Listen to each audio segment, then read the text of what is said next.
Our Black History Month series continues, and today I'm making succotash using the Black-owned brand Goode Foods. Goode Foods is a Black-owned food brand out of Illinois. This multi-million-dollar food brand was built from scratch with no investors. You see, the founder of this brand was a very successful sales executive at a prominent pharmaceutical company. After years of being overlooked for promotions at that company, he decided to forge his own path. So to honor Mr. Johnson and highlight Goode Foods from our Black History Month series, I'm making succotash. If you want the full recipe, it's in my cookbook, Memories on a Plate. It's on page 43. And to make my famous succotash, I'm using Goode Foods all natural whole kernel golden corn. This corn has no additional sugar added, and I love that Goode Foods donates a portion of their profits to charitable organizations. While I was researching Mr. Johnson and the history of Goode Foods, I was floored. I love that he was able to work with some of his previous contacts from corporate America and was able to win his first government contract to supply all of the women and infant children centers around the city of Chicago. That first contract gave him the ability to supply the Chicago public schools with vegetables and breakfast cereals. As a sales executive who also is in corporate America, I truly admire Mr. Johnson's tenacity and perseverance. He didn't stop with just the city of Chicago. He was able to convince a couple Walmart stores in the Chicago area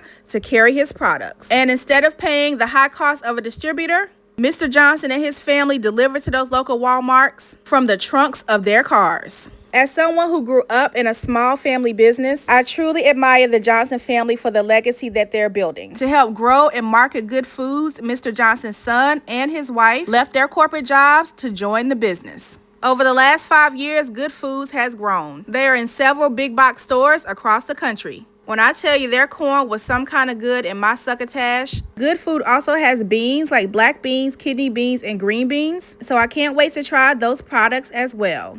This will be the last Black-owned food brand that I will feature in my Black History Month series. So I'm glad we're ending on a good note. I have truly been inspired by your story. Your dad reminded me so much of my dad, a man who stepped out on faith to build his own. Y'all already know my succotash using Goode Foods corn was spilling the sweet tea. Approved. Rest in peace, Mr. Johnson, and many continued blessings to your family as they carry out your legacy.